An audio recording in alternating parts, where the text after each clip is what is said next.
ko na siya ngadto. Maybe siguro sa unang mga panahon nga medyo batanon pa siya, iya yung giguard ang secret ani kay for them ilang para business. Para sa pari ra na. Para sa pari kay actually si Manding Para Rubing, sa pari if ra I na. may discuss, Manding Rubing was 15 years old nga na perfect yun niya ang recipe sa sardinas. So nagtrabaho siya sa parish sa Buloon. Yeah. So Argao. Argao.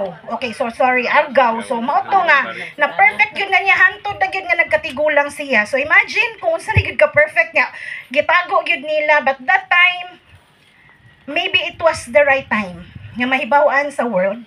Kay when we approach Manding Rubing, ni explain na gyud siya tanan. So maybe that was really the time. Everything has its own time.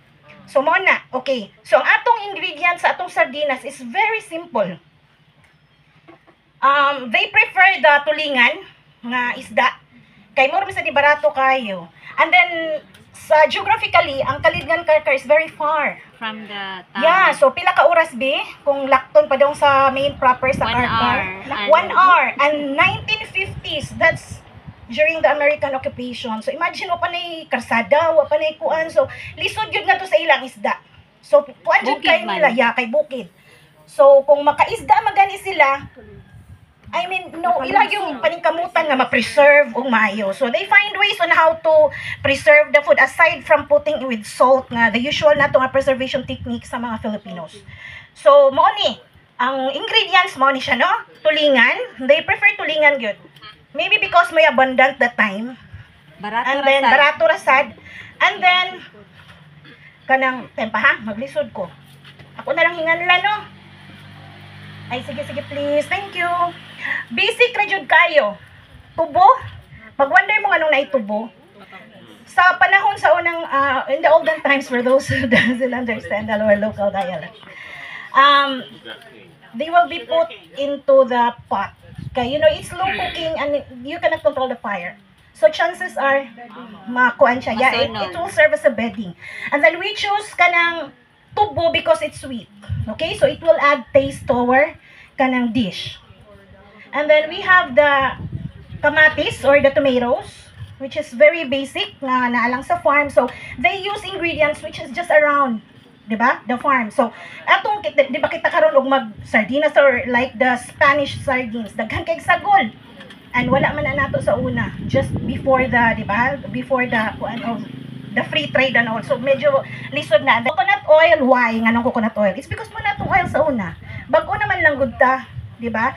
Bago na lang ta. So, I would, right now, pag imo ni Manding Rubing nga, they use coconut oil, I would really suggest use coconut oil. But sa unang panahon siguro, idibol ay tawag nila na, di ba? So it's very common sa baligya. So karon ipadayon lang ginato gamit. It's because it's our own. We should patronize our local products. Ay mo sigpalit og virgin. Imagine kung ang carbon footprint sa virgin extra virgin olive oil. Kalayo.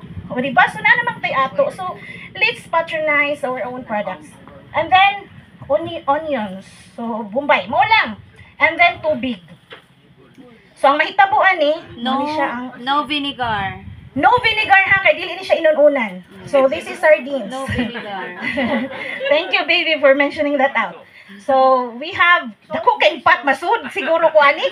So, ato na lang ibutang din hadaan. No, thank you. Okay, init di oy, thank you. So, ang kaning tubo, ato siyang ibanig. So, this will serve as a bedding. Para kung di mo makontrol ang fire, di siya masunog. Okay? Kay, actually, the dish will involve a lot of hours. 6 hours, to be exact.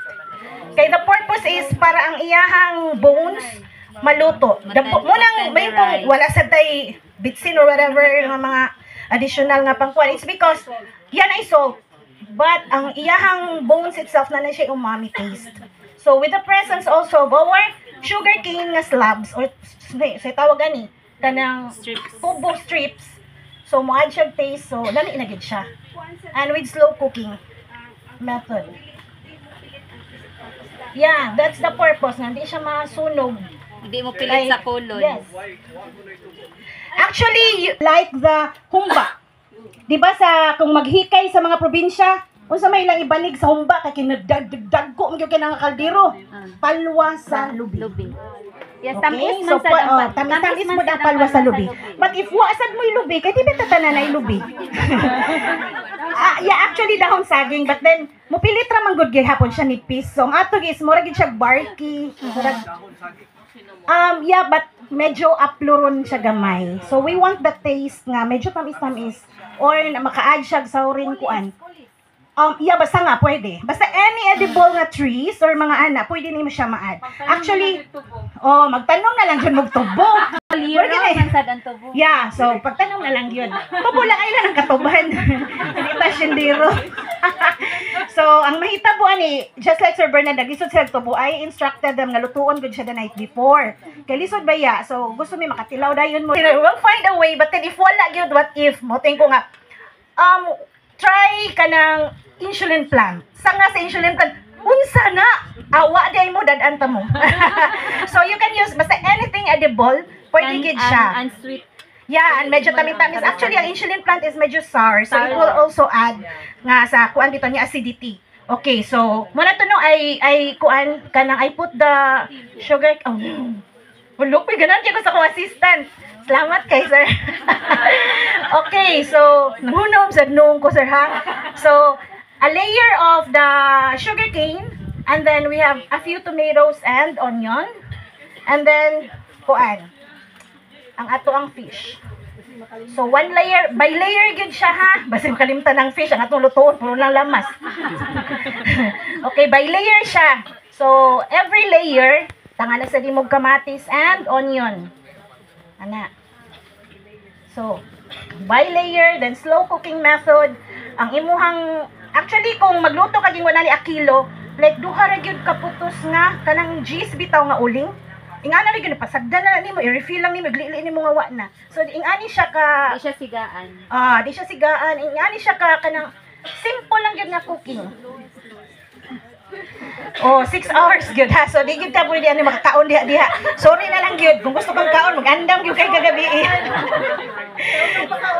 Nung paka-oras. Huwag mo na huwaton eh. Mapasmo ka. Okay, so 1 cup of water no for every kilo. And then 1 cup sad of coconut oil. Coconut oil gid ha, mo ko paglain ha. Although ako ani bayri sa Bambi pero Bambi ba ni? Basta dili gyud siya din. Ang asin pod inyo rin ginabana-bana. No, okay. Actually, estimate lang, say, like 2 tablespoon. Igbukal yung tilawan. Kaya maka-estimate naman mo, lami na ni. Kaya makababi mo nga, mo risiko pa ang iyahang sabaw, diba? So, makahibagid mo nga, mo risiko, bisaya kayo. Dili ka siya pwede daghan og asin. Wa biya siya sabaw. Okay, so, ingana nila ni siya. Dayon, Mukuan ba? Muhubas. dili siya amorsiko, risiko, like mo, Hubas. hubas siya. Hubas siya. So, tabunan na siya. Iyang ay absorb ang water. So, tabunan na siya, then magkuan na kaugkuan. So, imubukal na ni siya sa inyong kuan.